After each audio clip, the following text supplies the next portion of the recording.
Alrighty. Hello, everybody. So I guess I'll tee this off. We're supposed to do introductions. Hi, everybody. I'm Elvin Cloud. Hi, I'm DTC. And we are going to be your commentators tonight as we watch these lovely two play best of one matches, kind of featuring what 2020 is going to be like. Kind of just excited to see what kind of spice they're throwing at us tonight. Yep, we're also talking spoilers. There's been a ton of awesome cards. And some that I think are flavorful but not so awesome, but definitely a lot that I would love to talk about. Plus, the art in the new set is beautiful. Sorry. It's okay. This set is looking really good. Like, Seth MacFarlane is having a coming out party with this set, I feel like, with all the special cards getting done. I'm going to be perfectly honest with you and all of chat. My favorite set in the Magic, my favorite block in Magic's history is Lorwyn. And this set is the spiritual successor to Lorwyn, in my opinion. Honestly, big same. Like, Lorwyn just had the perfect art and feel to it. And this looks like it's going to be just the same, a little bit more grimdark, but the same kind of feel. And I'm excited. Yeah. Lorwyn, like, as somebody that played Standard back during Lorwyn's time, Lorwyn got a bunch of bad rap, and then later on people were like, oh yeah, Tribal's good. But I'm just excited to see all the Tribal and all of the little tropes and the new mechanics. They all seem very neat. Yes. The Lorwyn. Ha, I see what you did there. Also probably the last good book they wrote. But that's just me. No, you're right. You're right. I can't think of one after that was any good. I was gonna say Agents of Artifice, but yeah, no, that wasn't that good. It was decent, but not great. It was okay, yeah. Some of the lore was good, but yeah. So we're having some minor technical issues. So yeah, let's see. I mean, obviously, we have to mention Seven Dwarves real quick. Like, let's be honest. Like, that is probably the best flavor win. It might not be good, but oh my god. Great flavor card, and there's some really, really cool things about it. I quickly looked up rulings on the card, and you can put 7 of them in your EDH deck. Yep. Also, for draft, it's probably an all-star, because it's that common, so... Yeah, but it is the only card in the draft and sealed format that has the rule specifically that you can only have 7 of them in your deck. It will never come up, but it is the only restricted card. If you draft 9 of the same card, you can play them except for 7 Dwarfs. Let's hope the Arena AI doesn't just pass these things like they have been with 2020 stuff. Yeah, like all of these bombs, I see pack pick 7, like... I'm just like, why is there still a Hydra in this pack? Okay. I mean, it's really coming down to Sanitarium Skeleton and Heartseeker Bow. Like, that's what all the drafts I've played are. Heartseeker Bow is the card that I think is absolutely horrible until you have 3 or 4 of them, and then it's just insane. Exactly. Like, pinging off 1 toughness things, you can avoid that, but 2, 3, 4, that's like the bread and butter of a deck in Limited, so... Yep. Nice, cheap, efficient removal that sticks around. I'm catching up on all the spoilers right now, and there are some really good flavor wins. Like the Rapunzel card. It's a weaker pacifism, but it makes sense. Yeah, the Rapunzel one's good. I love the King Richard spoiler. That's the Buy a Box promo. Group Hug, Commander Aficionados, rejoice. We have a 5-color one finally. Witch's Oven, that's pretty neat. I don't see it seeing play, but...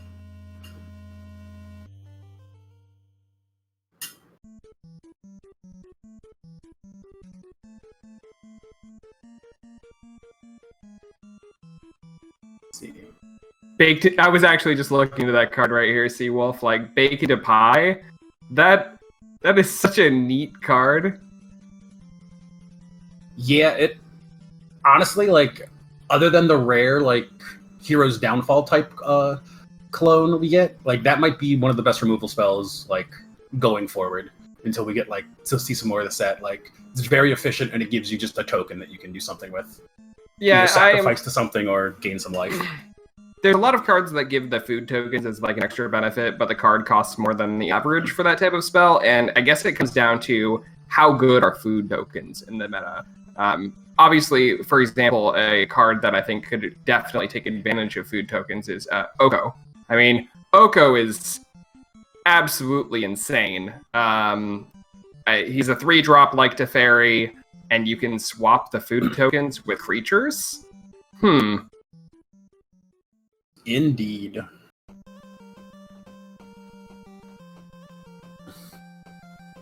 All right.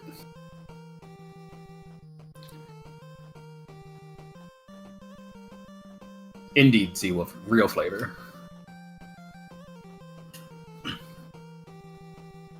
Also, I really, really like the adventure mechanic. That is a cool new thing for Magic. Yes, I really do like the it's a spell and it kind of becomes immune to Ashiok or Tormod's Crypts or relics, just general graveyard hate, and you can cast it for the creature half when you need to. Yeah, it's pretty much like the concept of the card to me is that you're telling the story. You tell the story and then you make the creature come to life. And that's just kind of a cool concept in Magic lore.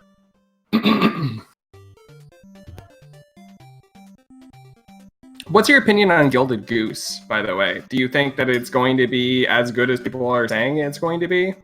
I mean, so it's a 1-mana O2 with flying, so like it does block like Spectral Sailor early, and just like some of the annoying flyers. It may, I don't know. Like it could potentially, it has potential, I feel.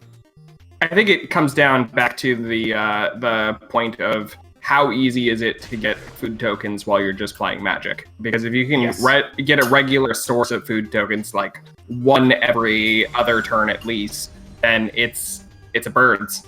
So here we go. We are getting started between Cliff and Sky.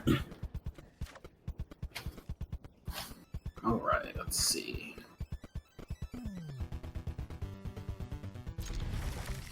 Good old Sky doing the classic colors. I was gonna expect nothing less than Gruul. Yeah, she's definitely a green XX mage at heart. Either Gruul or Jund. She's been very much a red player lately. And it's kind of exciting to see. So it looks like this is going to be a battle of like tokens versus straight aggro. So it'll be a very interesting match. I like Clifford's take with Hero. Like Celestia Hero is, I feel a really good place for him. There's a ton of good multicolored cards. Yeah, I've definitely fiddled around with the idea here of doing that with like March of Multitudes and the like, get a huge board of tokens.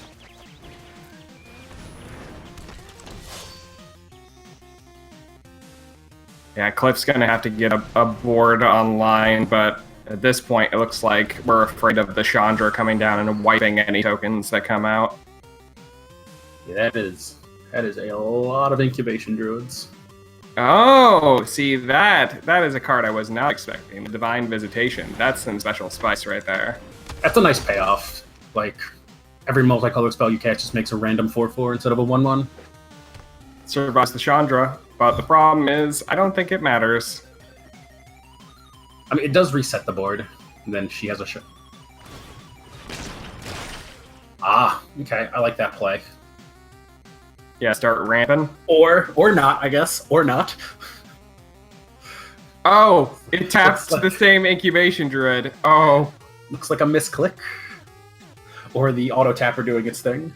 Auto tapper being auto tapper right there. We need an auto tapper emote. We do. Just like a tap symbol with a slash through it or something.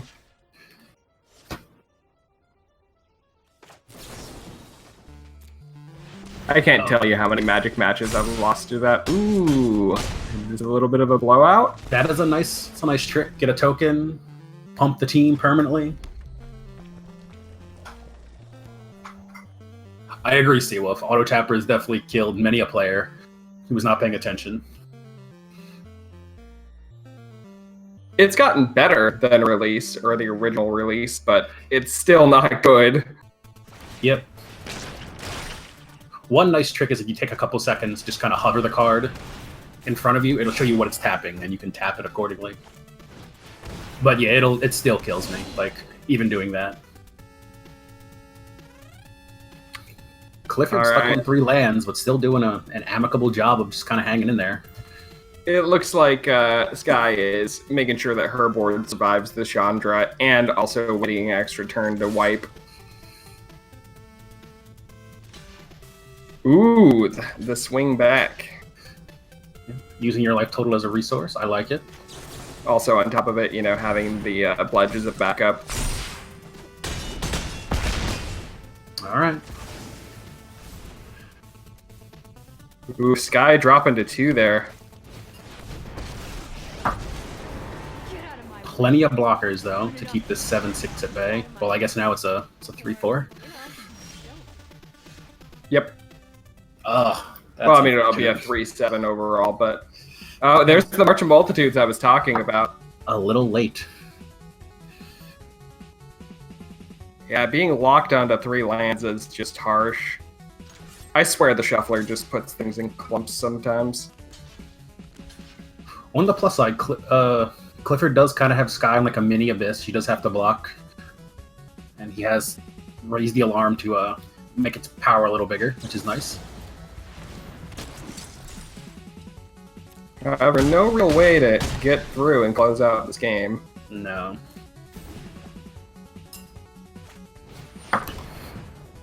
Oh, well, that's a thing, I guess. Oh, that's a scoop in my opinion. Man, Nissa Chandra, that's such a bad thing to see on the other side of the table. Mm-hmm. Nissa who shakes standard, in my opinion. Yeah, she's been an all-star for green decks in this format. Like, just being able to play ramps. She gives you creatures. She gives you elemental synergy. She's just insane. Yeah, nothing feels worse than having to Prison Realm a 3/3 forest, and then they top deck another one. And you're like, well, this didn't work. As the creator of the Kethis thing, one of the main reasons why I keep putting Oath of Kai back in is to kill forests that have been animated. And unfortunately, necessary. Yeah, Urza's Ruinous Blast does not hit lands, so... Although it is very satisfying when you like Cleansing Nova a whole bunch of animated lands, so... Oh my god, yes. Alright, looks like Sky has a lot of ways to close out this game here. Well, that Johnny is doing a whole lot of nothing, unfortunately. The Domry's ambush off the top. Behold, nature's true power. One of my biggest little gripes with Arena at this point is when you use the -X as Chandra, it does not give you the number that was used, it just says -X. And I really wish that it said -1 or -2, so I know what to do. Yeah, you just have to pay attention to its loyalty, I guess. Yeah. I have lost too much. Yeah, these lands are gonna be a problem to get through. I've always wanted to make a really big fireball. Oof. Oh, here comes the lands, unfortunately, now. Well, I mean...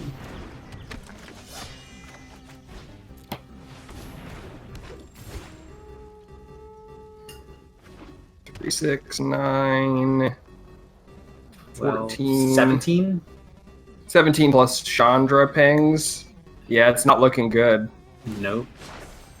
I can't see many ways out of it at this point. It's just unfortunate that he lost to lands. Like, he himself, and he's getting beat down by them. Yep. That's just irony right there.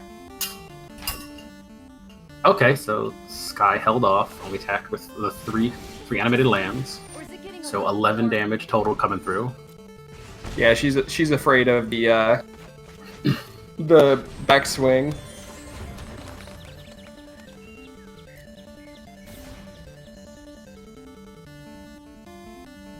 And I think that's it. I think this is it. Just Chandra minus and Check out these swing for lethal. fireworks. Be wary of ground. The power of Gruul right there. Yeah, they've gotten a lot of tools the past couple of sets after being kind of in a rut since like post Theros.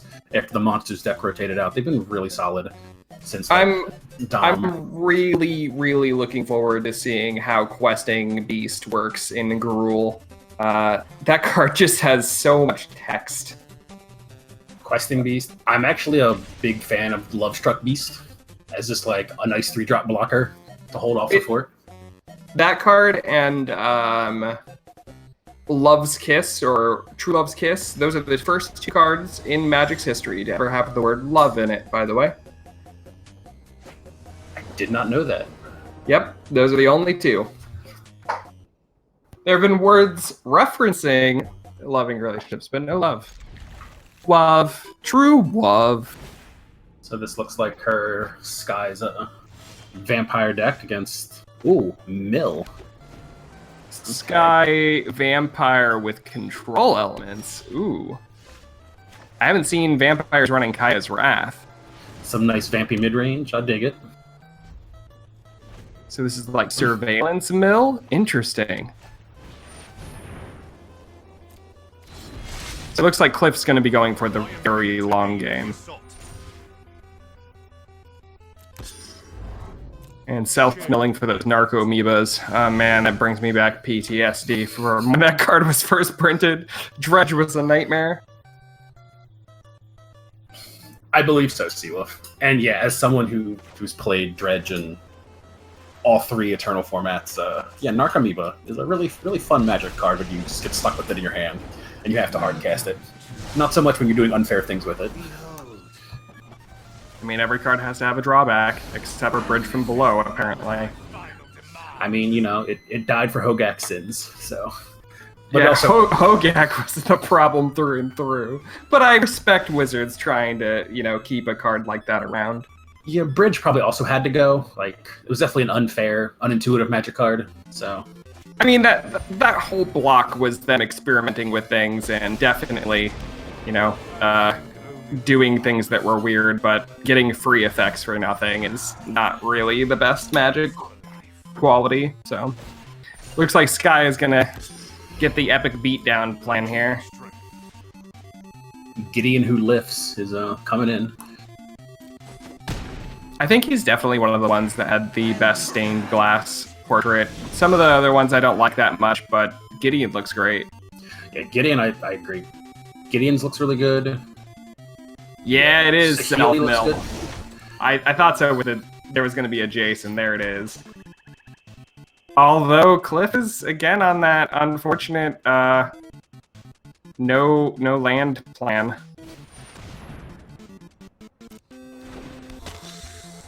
I think that they have huge amounts of gravity, James. They're just stuck together all the time.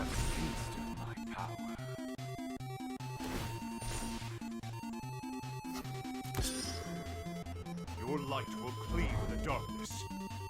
So I don't know if you knew this, but the Bloodthirsty Aerolist, its art is actually upside down. Is it really? She's doing the it's like one of the ribbon dancers, so she's hanging upside down, but they inverted the art on it, so it could look like it's facing, yeah. Oh, yeah, she's hanging upside down. I never really noticed that. For some reason, I always thought it was some sort of creepy bat. I never looked that hard at it. Yeah, the Orzhov cards have some gorgeous art to them from both War and Allegiance. Mm-hmm. Oh, right. Here's... Cliff being able to actually play something here. It's not going to live incredibly long, unfortunately, but... Ooh, Sage's Road Denizen. Okay.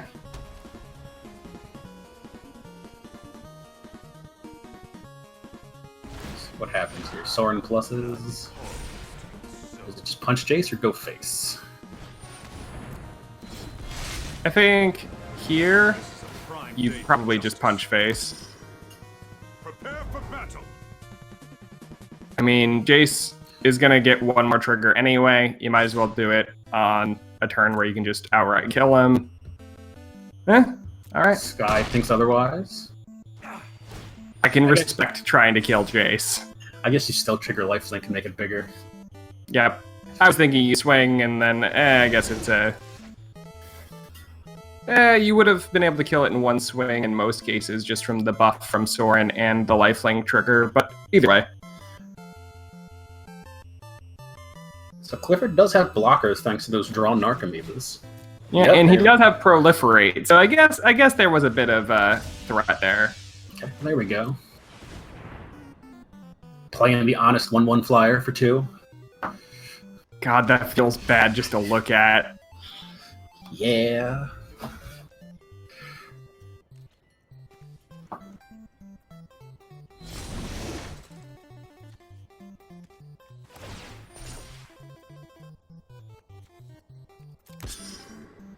I believe in you, friend.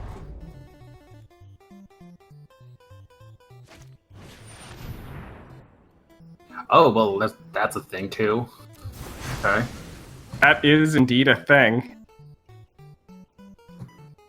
Being indestructible over there. I bestow I forgot that Gideon gives indestructible.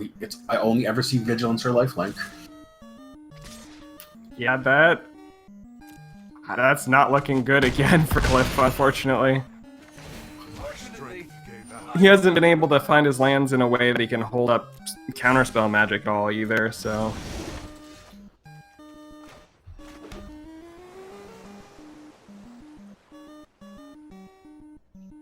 Indeed, Seawolf. Oops, everything is safe. That's the one problem with playing a deck that is this like synergistic, is that sometimes the individual pieces of the puzzle don't do anything. They're good for the what you generate, but like surveillance doesn't do a whole lot without having surveil. So Indeed.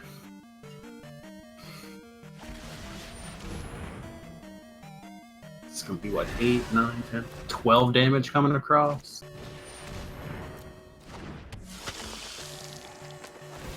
yeah, unfortunately, I think the only answer that Mono Blue would have for something like this is like River's Rebuke, and he doesn't have the mana or the way. Oh, whoops. Forgot Soren's minus. Oh Nope. yeah, Soren minus. Yep, that would do it. Forgot the Lightning Helix component of Soren.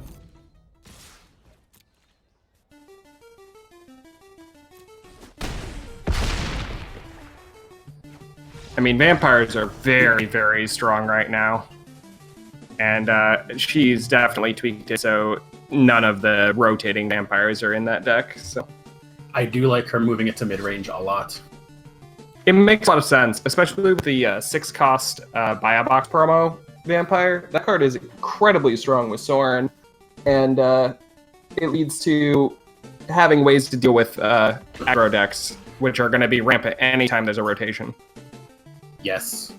Yeah, also the fact that Red has been getting so many good spoilers, like, it's going to be a couple weeks of just, let's just throw Mono Red at the field and see how the meta adjusts.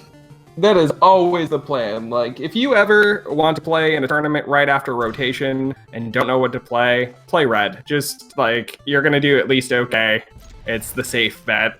And wait for the format to pan out. Mardu Feather. I dig it. Yeah, that definitely seems very, very good, looking at it at the surface here. And then, is that just Simic mid-range over there? I believe so, yeah. Frog Mystic, Ferox. Yeah, this looks like Simic. Nullhide Ferox is one of those cards that I think just screams play me with the fact that Fodder Rager is going to still be in the format for another year. Yeah, having a blank in your hand when they thought Erasure you is pretty good.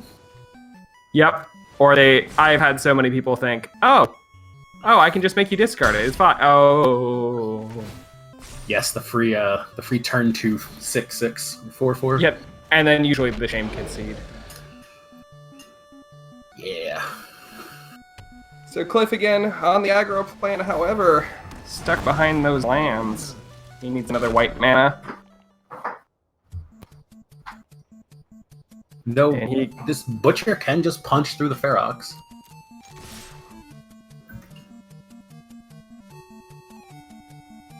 It's true. He definitely has ways to do it.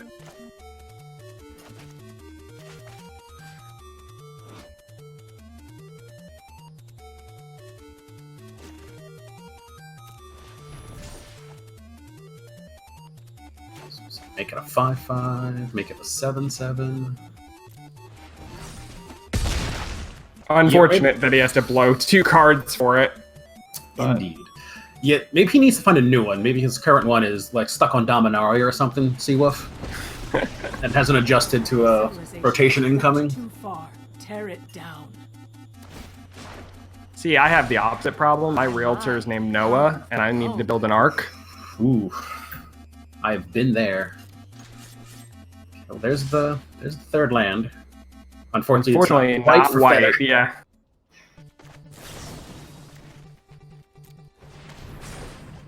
So I don't think that's gonna stop him.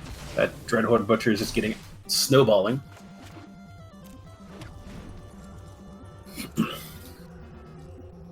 Yeah, it's going to come down to Sky playing one of her beasties and shooting it with Vivian. That's about the only way to get out of this. When a Dreadhorde Butcher gets to 3/3 or bigger, it starts being very scary. Mm-hmm. Ooh, Sky's searching for something out of her sideboard. I'm curious what she's finding. Maybe a Ferox?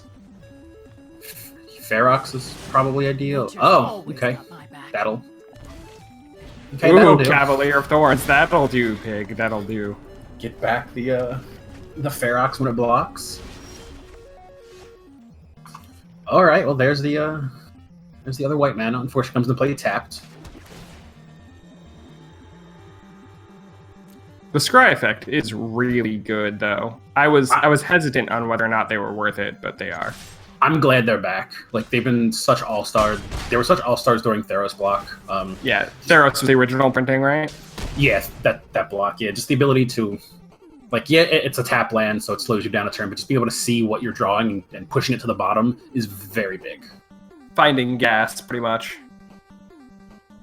Yep. And if you're playing a control deck or like this kind of deck, like you don't mind taking like turn 3 or turn 4 off just to set up a draw because you don't need your 5th land or this random 7-drop that you have. Really solid. Depends on the format, what I guess. Well, Some formats are very slow, but indeed. good old Vintage. Vintage is the speediest game. I got. Oh, that's a draw. Oh. What is she? Okay. I almost say that the right play was stealing a land. I would have taken the white land, like, but I mean, she has to deal with this feather, or it's well, I guess not. She cannot attack with the Cavalier. However, she can just play Vivian and shoot Feather out of the air. I've survived an apocalypse. Oh right. See, I'm used to the Flash Vivian, not this one. They bite. Yeah, I wonder if that deck has a shock or something, because that's what he needs right now is Footlight Fiend doing 1 and a shock. All right. Blocking the most damage. Alright, Cliff. Top deck. Well, That Yes. ain't it, Chief. the paying 2 life. Because you're going out anyway. I'd get out Definitely is. I mean, do you see that land? It gives him white and black mana. Very strong. I mean, land problems aside, like, Cliff's deck was doing what it wanted to do. Definitely. The Dreadhorde Butcher was definitely almost getting there. That card alone can carry a win like that. Yeah, once it gets out of Lava Coil range, it's pretty scary. Because even when you kill it, your life total is probably low enough that it's going to threaten lethal.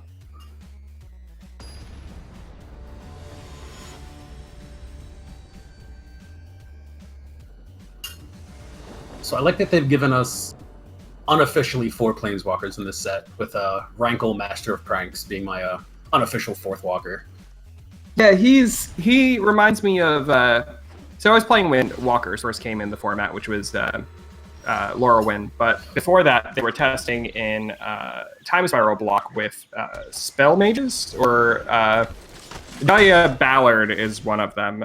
Yeah. Task Mages, that's it. And it reminds me of a Task Mage. You have to jump through a hoop to get your Planeswalker-like effect. But I don't mind that it's each player. I feel like that is completely fine. Like what you want for a black 4-drop. Like, even if he just comes in, punches the person, and makes them sacrifice the creature and kills himself in the process, like, I feel like he's done his job. Looks like Cliff is going to try to get that ramp plan. So it's back to tokens and Sky's own Naya Feather. I mean, not Naya Feather, Boros Feather, sorry. So many feather variants. It's hard to keep track. There are a lot.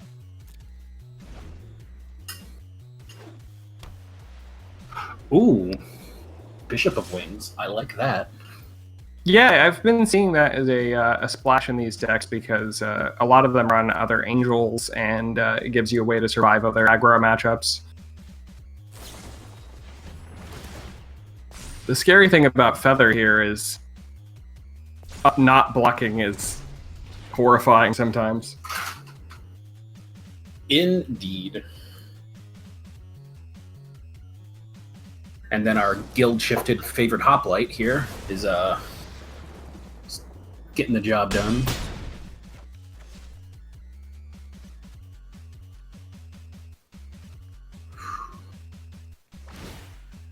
I almost feel like you just leave your hand up to God's willing on the... Yeah. Yeah, there is not a lot. This is one of the reasons I don't like Feather as a deck. Like, playing against it sometimes, it's just so explosive. Yeah, it almost feels like a control deck at some points, because like their hand size never goes below like 4 or 5. Mm-hmm. Like, they'll cast 3 cards and they'll get them all back at end of turn. It's just... It's like pretty this. much answer Feather or lose. Like this, just cycling Defiant Strike.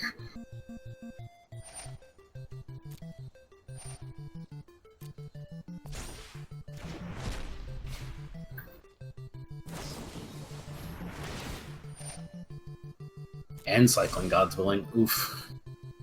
So much scry. So much gas. Value. So much value. It's really unfortunate that Cliff wasn't able to resolve even one March to get some lifelink tokens. Yeah. Oh, and the top deck Aurelia. Yeah, unfortunately it's not going to matter anyway because of the... Oh, Sky did not play that last turn right. You have to put the trigger before the end step, otherwise you don't get your spells back at the end turn. Oh no. Otherwise she would have lethal right now. Or I think she might anyway because of the God's Willing, but... 7, 8, 9, 10, 11, yeah. Yeah, but either way. 10th city, or 10th district legionnaire is so strong. Oh, Yep. Did she not God's Willing it? Did not pre-combat God's Willing it. Oh. I would have given it unblockable there, but...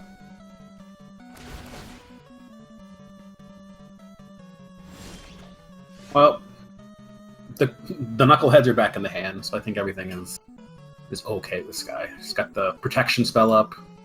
Oh, definitely not a loss there. Yeah.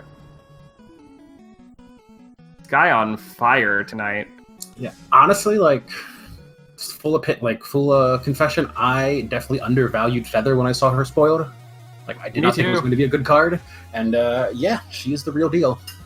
I thought there was going to be one of those niche decks, tier 2 at best, just, you know, people playing it because it's fun, and then it's a value engine. It's absolutely disgusting. Yes, indeed. Plus, we have God's Willing, Defiant Strike, and a bunch of other cards that scry into a draw when you target your creature with them, and she gets them all back. I've been seeing Naya versions of that deck running the Seasons of Growth. I'm not sure if I really like that, but I can't deny the amount of value you get out of that too. I've seen that popping up. It's for more scrying. More scrying, and then you target your own dudes with Reckless Rage, draw a card for it. Turning all of your stuff into cantrips is very powerful. All right.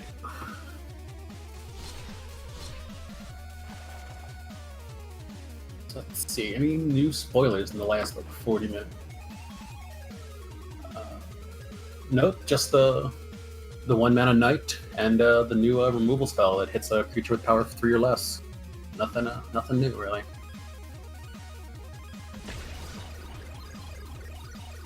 So, a side note, because we have the twins planeswalkers, the Royal Scions, are they related to the legendary creature, the Kenrith, the Return King?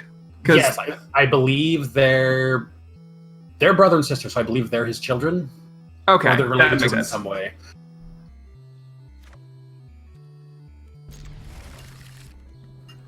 Also having the 5-color identity for that and the way it's flavored, that is such a cool card. Yes. All right, we got looks like Calamity Red and Mardu Feather again. Wait, no, sorry, just Mardu good stuff. Okay.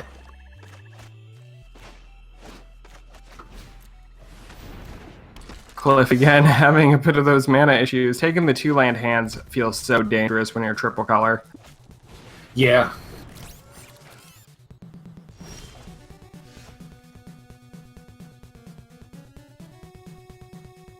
Oof.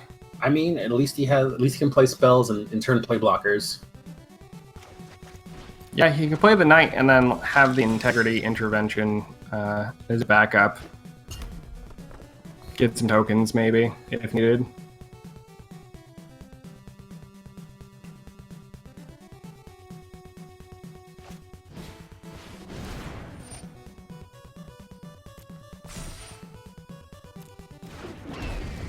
Yeah, this deck, I'm assuming it's the Calamity Red, is what Sky is playing, it's definitely a very fast deck, and I have lost to many a times in the ladder. There's the red. There's the red he needs. Ooh, alright, gets a Judith out, pumps his team. Makes things a lot more threatening, that's for sure. Unfortunately, that's Spitfire being a very effective blocker at the moment. I do like the no attack, just to hold things back, but I feel like we're gonna see Judith die. Yeah, that seems like the wise decision to me.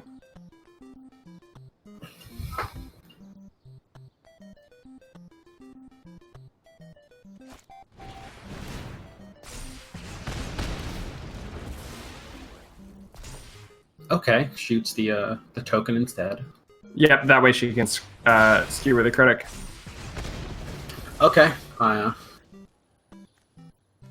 didn't see that line. Yeah, Pyro Helix being good in the sense that you can do the 1 damage to ping off low toughness and get your trigger off of Chandra's Spitfire, and Spectacle, very, very good in that setup. Yeah, Fork Lightning was solid in World Wake Standard. That's just a one mana increase. Even during Ixalan Standard, I ran Dual Shot in the sideboard of any red deck because pinging off tokens was super good. Yeah, being able to split damage and pick things off is huge. And Sky is definitely playing the Cavalcade version. We haven't seen the enchantment, but anytime you can ping your opponent for 1 is going to make that Spitfire super threatening. So let's see. You can pump the Knight and swing in and gain some life. Or you can just pump the team and make a bunch of tokens. Alright, let's see, just making some tokens. Well, I guess 1 token, because there's a bunch of multicolored cards in here. Where's the life gain aspect? I thought he was going to pump the Knight. I thought he only gains Death Touch. Oh, it is Death Touch, isn't it? Yeah, see, this is how much I pay attention to what creatures do when you, as a control player. Like, I don't play creature. I don't have to worry about blocking with anything. Maths for blockers. If my Wrath can't kill him, like, I was probably meant to not kill it. All right, cashing in the Steamkin to make the Steamkin bigger now. Chandra, we need more control. Not to mention Chandra being able to grab one of those spells out of the graveyard to make it big again anyway. So Pyrohelix to hold off the blocker and do 1. That probably closes out the game. Yep. 3, Pyrohelix. 7, 8. Yeah, I like to Is that see what- 1 off lethal? Or oh no, I think Steamkin gets big enough. Yeah. 2 X4s or 4 X's, yeah. And if that wasn't enough, you know, she can just cash in Steamkin to play the Spitfire that turn, but didn't need to. Another example of one of those decks that are super explosive. Spitfire was good when it was first printed, and it's very good now. Agreed. Actually, the Calamity Red deck is the reason why I am playing 4 Wanderers in my I don't blame you. 75.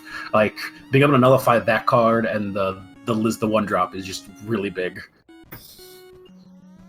Yeah, back when Spitfire was first printed, oh god, was that 2012, 2011? I can't remember. Anyway, I was running Raid Bombardment, which is a slightly more expensive version of Cavalcade that triggered off 2 or less instead of 1 or less. But yeah, when they printed Cavalcade, I was like, oh, they're bringing back that combo. Okay. Raid Bombardment, that was the same set with the Goblin Assault, wasn't it? I believe so. Alright, Cliff's back on the mill deck.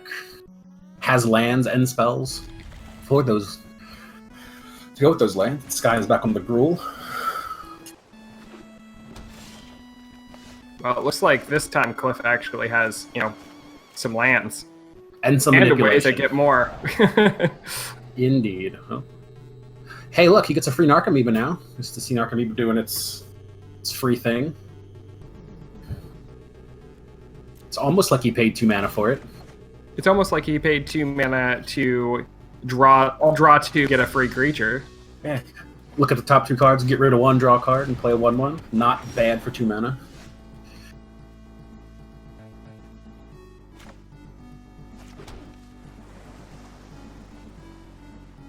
Honestly, this is one of those times I think that a card should disappear off the battlefield. Unexplained Yeah. disappearance. Yeah, you bolt the bird, classic Magic saying, but you can't let Mana Dork sit on the board. No.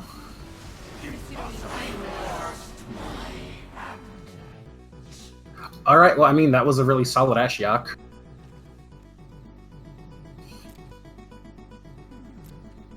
So I guess his main mill plan is to mill out his opponent from this. Yeah.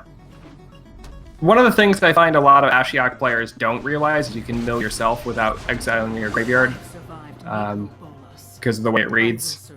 Yeah, it's worded a little weirdly for sure, and I don't think people realize you can actually target yourself and not hit your graveyard.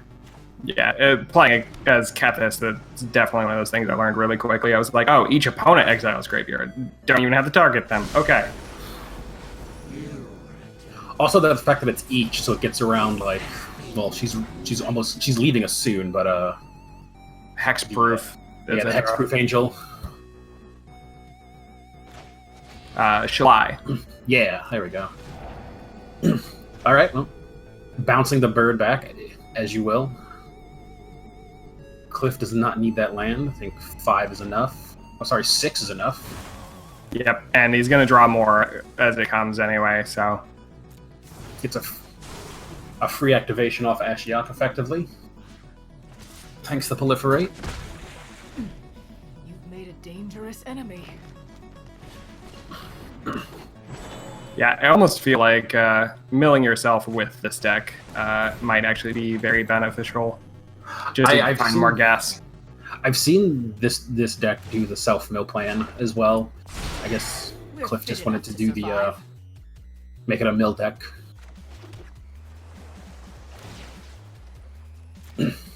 Not a bad drop, but it's going to be one of those ones that's going to wait. Well, he's got something to block the board up now. At least for one more turn, if Sky doesn't activate that Vivian. But he absolutely knows that I've seen too the scary creatures are coming.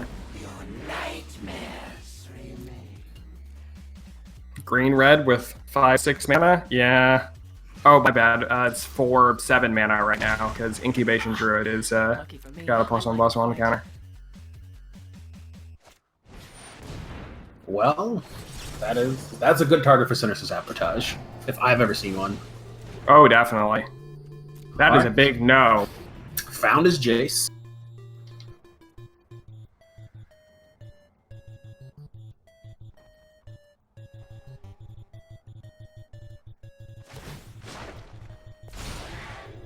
My, how you've grown. Let's see. Okay, Sky's gonna ambush, getting rid of the Ashiok finally. I almost feel like playing Incubation Druid and buffing would be the play. Just to try to get so much ramp you just throw out your whole hand the next turn. Yeah, especially with Cavalier in your hand, being able to. Find lots of gas that way. But I don't think it's going to end up mattering. It's going to be whether or not Cliff finds answers here. I mean, he's got blockers, so like. The only problem is that Vivian is a very, very effective way to get through the blockers, but She is. Made for conflict. She's definitely making those creatures hard to deal with. I can't see the library count, but it's got to be in the 25-30 range. We're gonna tear you apart. Shoots down the Jace, Cavalier of Thorns. God, that card is so good. Yeah, honestly, the whole cycle is really solid. Like, All of them have their uses for sure, but Cavalier of Thorns, I think, is the all-star of the bunch. yeah. Followed closely by, like, the red one, I feel. Yep. Like, I think in order, I would go green, red, black, white, blue. yeah, I can't argue with that. Like, the Jund, Try to come back. like, the Jund colors are very, very good to them. Mm-hmm. Alright, well, Sky doing what you can to basically force Clifford into the abyss every turn. Okay, just more incubation druids. I mean, this is fine. That's a plan, I guess.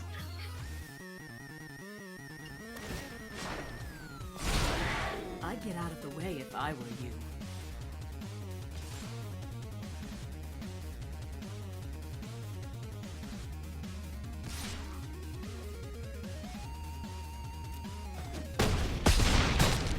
I like the no I block. really want Ashiok, yeah. I like the no block. Just that they're not hurting your life total. Let them do their thing. Yeah, you can't stop it anyway. Might as well just keep yourself on board. Ooh, that's a spicy pickup. Do we know if he's playing any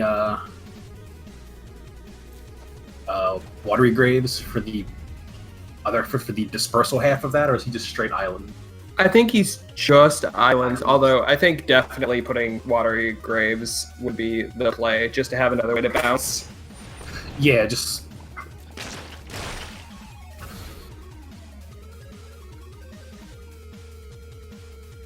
that is a terrifying board.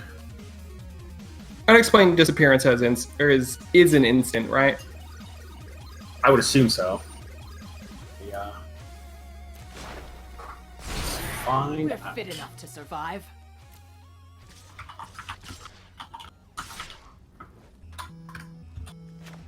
No, I do not want a list of... It is. Okay. I do not want a list of unexplained disappearances in America. Thank you, Google. But unsolved mysteries. And no Google phone. I don't want you to trigger because I said Google. Alright, so taking 6, leaving the Sage Road Innocent around. Oh no, sorry, no. Yeah. So it's what gets All right, this is a turn where Cliff needs to find something off of his deck. Yeah, like our... Well, I mean it's something, but I don't think that Sky only has 4 cards left in her deck at this point. Yeah, I can't see library, but I can't imagine Sky not having... Losing to milling. Oh, yep, targeting self. There we go. No. Kind of just wanted to see what he had left. Yeah, that was a whole lot of nothing. I feel like that deck needs River's Rebuke or something, although I know it's rotating. What's the 2021 that puts a permanent into play if you bounce 4 more things? Oh, Flood of Tears, that's it. yeah, Flood of Tears. I think that's definitely the card that's in there. Yeah, like... Well, put Very up a good fight. Put up a good fight, but Red-Green Monsters once again proves to be too strong.